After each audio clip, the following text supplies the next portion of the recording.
Hello guys, this is Stryderprime bringing you a new Alienware Aurora video. But this is not an Alienware Aurora video, this is now an Alienware Area-51 video. And that's what you see here. The old Area-51 PC that a gaming rig you could say, that I recently purchased for my birthday. And it is now my new computer, which is currently replacing my aging and barely almost functional Alienware Aurora. Let's go back in time a bit. Back in 2009, in October, or was it November? I forgot. I decided to buy myself a new computer at the time, and that was the Alienware Aurora. And it was a great computer. It still is a great computer to a certain degree. I've upgraded it, I have patched it up, I've done a lot of cool things about it. It has helped me out a lot during the course of my, well, it's 2009, so you're talking about 7 years, you could say. During the 7 years I've had the machine, you know, I've encoded a lot of videos that you've seen on my YouTube channel.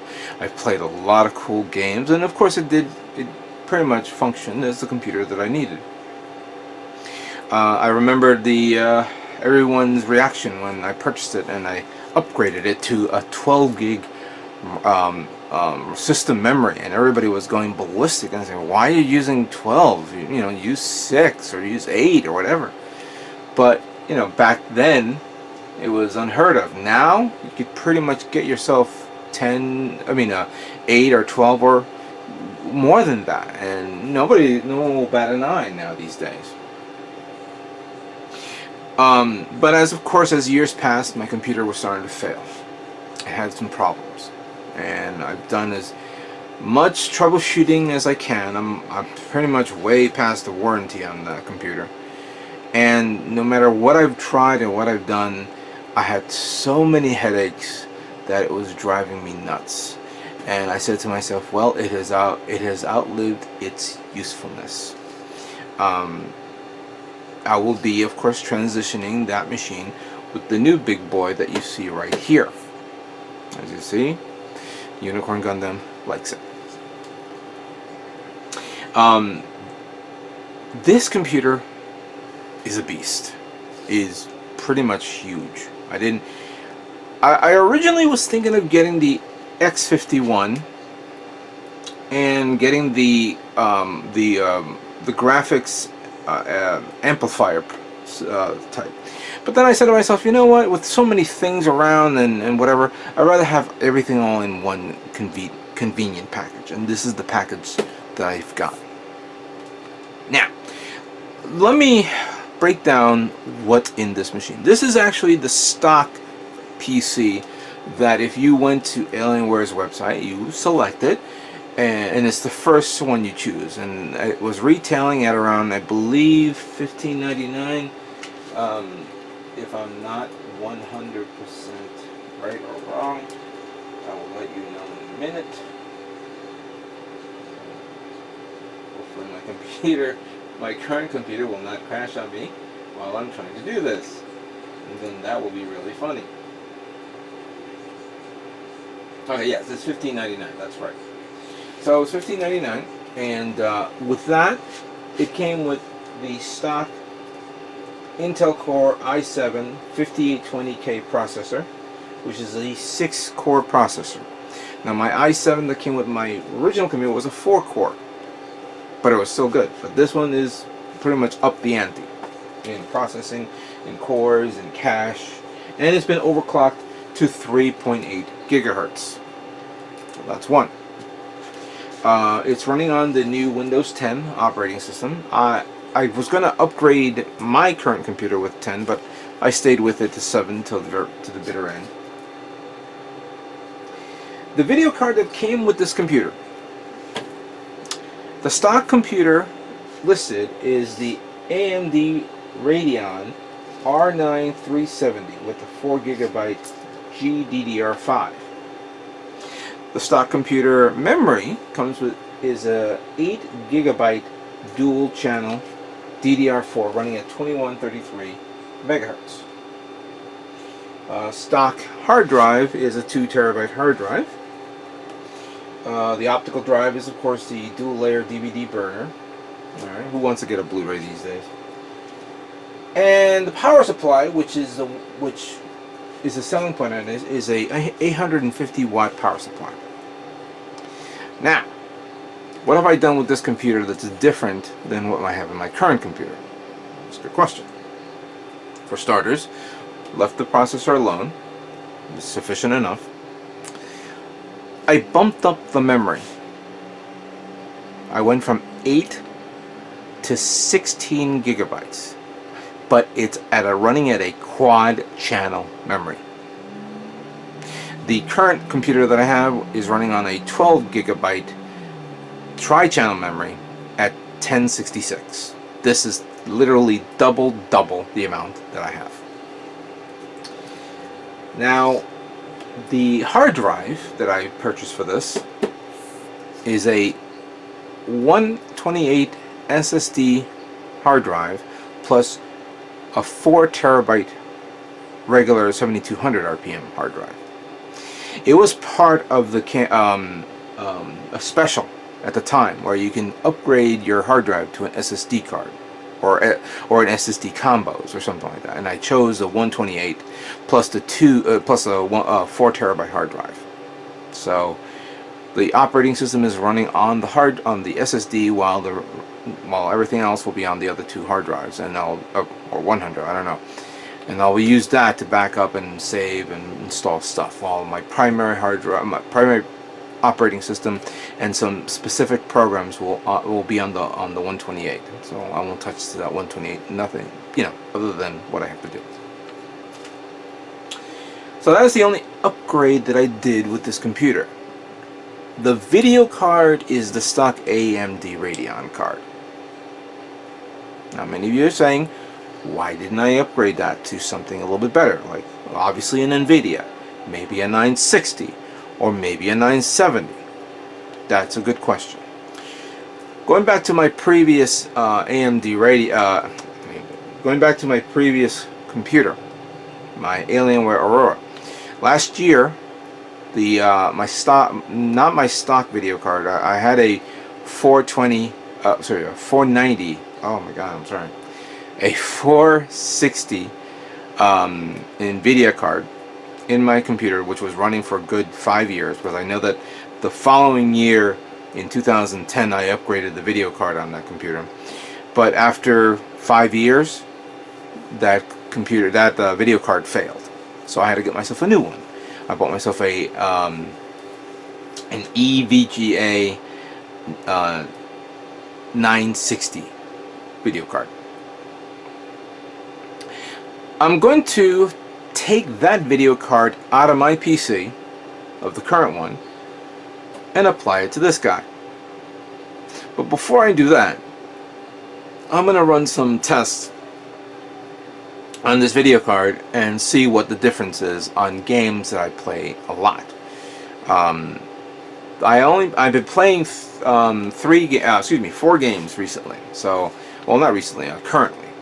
I've been playing Fallout 4, Battlefront, Star Wars Battlefront, and I've been playing 2 old games. One is Guild Wars 2, which I've been playing with the group with the Okami group, who I used to play with a lot when we were playing the game SDGO, which is SD Gundam Online. And I'm going to play Battlefield 4 on this machine. I haven't played Battlefield 4 for a while, so it'll be a good test run. It's an older game, but I want to see what difference is on this. I've gotten like close to 62 frames per second on my older machine. I wonder what can I get out of this one. And I'm going to be cannibalizing my old computer, because there's a 512 gigabyte SSD card that I use, that is basically the operating system on the old computer. I'm going to wipe that, and I'm going to stick it to this guy, and I'm going to use it as another hard drive so I could use. So So I'm going to be removing the hard drive, the hard drive on the old Alienware Aurora machine and the 960, and apply it to this guy, and I'm going to do a series of tests to see how it is. So that's pretty much my plan. Before we move on, let's look at this machine. Obviously, here's the front part of the machine. It's designed so that the air intake on this can fluctuate around, so there's nothing blocking it during gaming. That way it's easy, you know, it's flowing, you know, constantly flowing around. I believe this is liquid cooled, but obviously there's fans, so it will be a nice cool machine. That's why I have the triangle type, pyramid type setup. The front part of the machine has the power button here, while it's a slot loaded DVD player. Here's the connector for headphones and a mic. I believe these are 3.0, you know, I don't have the manual with me, but then again, it didn't come with the manual. 2 USB ports, I believe these are 3.0s, and here's a card reader slot, which I definitely wanted. Now, flipping around the back, here's the back part of the machine, which is in an angle, of course, like I mentioned before. Here's a fan intake here. Well, down here, where of course the camera doesn't see, is the power supply. There's a button here that if you click on, 2 little LED lights turn on, so you can see your connectors here. And you have connectors for 1, 2, 3, 4, 5, 6, 7, 8 USB drives, USB connectors. So it's a total of 10 USBs. Plus you have the Ethernet port here. You have a spiff out. I think it's called spiff. I don't know. That connector that connects audio to your computer, and then you have your audio jacks for your 5. or 7.1 surround sound system. You also, here's the connector for the. Here's the video card, which comes with 2 video card 2 DVI inputs to connect 2 monitors, or 2 HDMI inputs, or I think it's 1 HDMI. I don't know what that is, because it doesn't look the same, but I'll obviously read the manual and see what it is.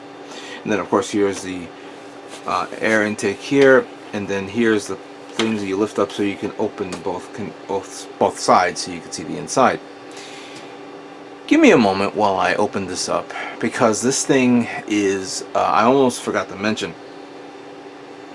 When I bought my Alienware Aurora computer for the first time, it had a nice height of 21 inches, but it had a length of nearly 30, and it weighed 40 pounds. This one is a shorter workstation compared to the Alienware Aurora. The only difference is it's taller. It's about 25 inches tall, and about, well, the Alienware Aurora was 40 something pounds. This puppy is a good 60, so it's going to give me a workout every time I want to move it around.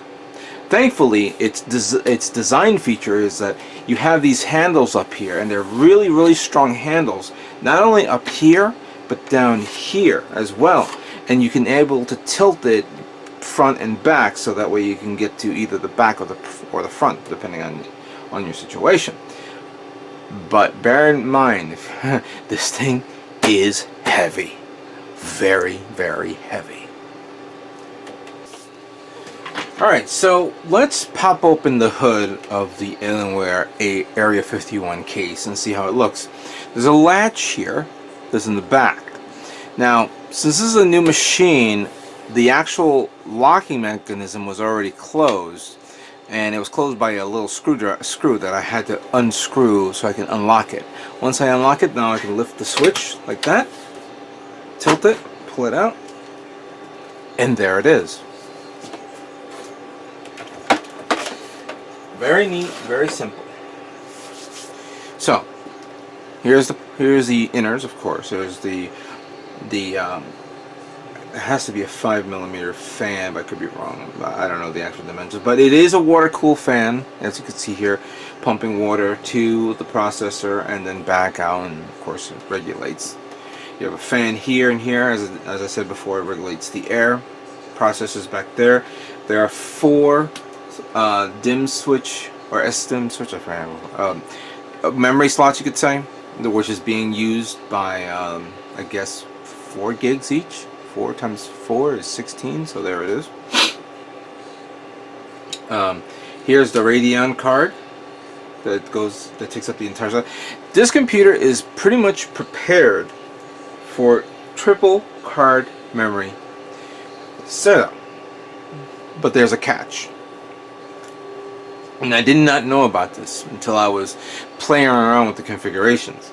For starters, the catch is, one, the processor is not powerful enough to support or to utilize 3 cards. Neither is the power supply. The power supply, there was actually the opportunity of buying 2 power supplies, or selecting one's a power supply. Excuse me. It was either the 850 or the 1.5 1,500 watt power supply. So if I would have gotten that, then down the road I would have easily gotten 3 video cards and hooked it up in the SIL configuration. But I chose not to, because I'm never going to be buying 3 cards, and buying the next processor would have cost me another $500 to $600 more. This is sufficient enough. You know, I'm not going to be doing Pixar animation. I just want to play a game. And I know some people will probably argue with, why not? You know, you may get Tomb Raider, and that one uses high, a 4K capability. Well, that's a good question. For starters, moving on to what I was going to mention. Alright, so you have the Radeon, and eventually I'm going to pop this out and put on the 960 in there. Down the road, if I feel like it, I'll buy either another 960 SIL configuration, or maybe a 970 or 2 970s. It will support up to 2 980s. Not 2 980 Ti, the titanium one. That it wouldn't accept that, but it will accept those 2. So I have some room of expansion, and obviously this computer is going to be my computer for the next 5 to 6 years, kind of like I had the other machine.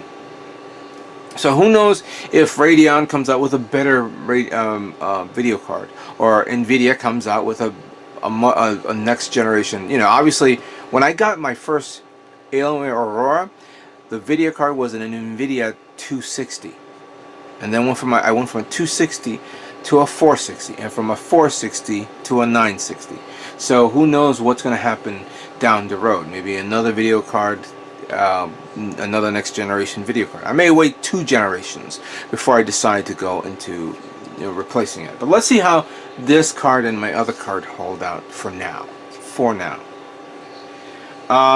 Here's the connector, that the electrical connector that connects to the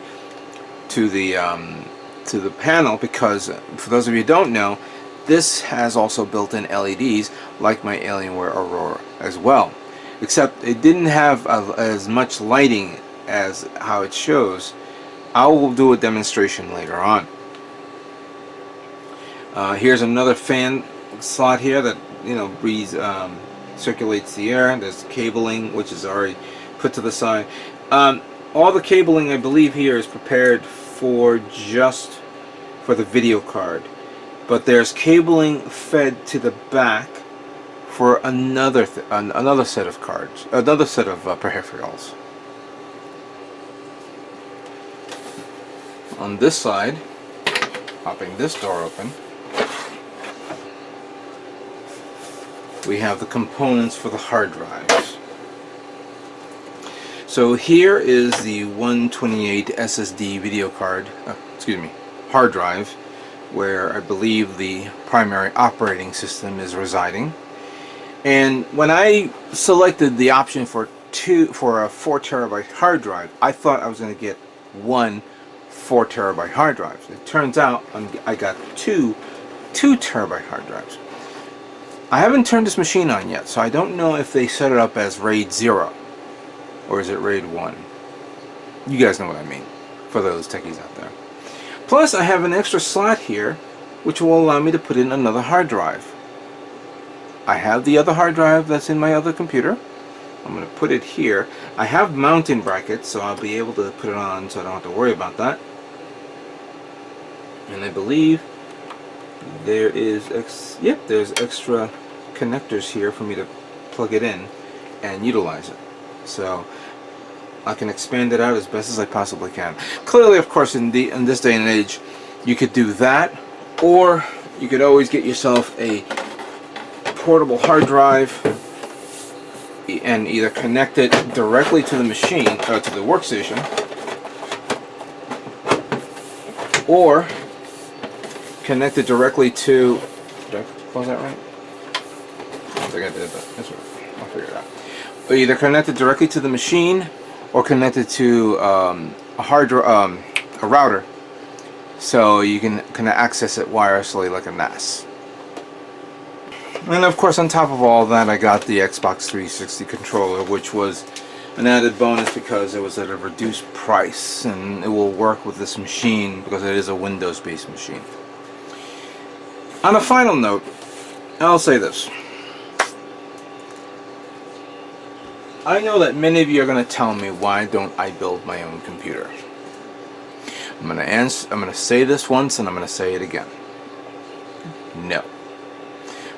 Reasons why is because I've built my own computer in the past, and even though I put the parts that I wanted and the configuration that I wanted, I got tired of being my own help desk, trying to figure out why this was not working. I got myself a decent warranty with this, and I've always put in a little bit more warranty here and there, and I have never had a problem with Dell machines or Alienware machines. Well, obviously after a couple of years it does tend to fail. Electronics do that. They all fail after a certain period of time, if you take care of it properly. With that being said, I'm glad that I got this. I can't wait to fire this up and try out all the features that this machine has for current games that I have and future games as well. With that being said, this concludes my unboxing and review of the Alienware Area-51, and stay tuned for hopefully a future video of me benchmarking this machine and see what can I get out of it. You guys have all a great day.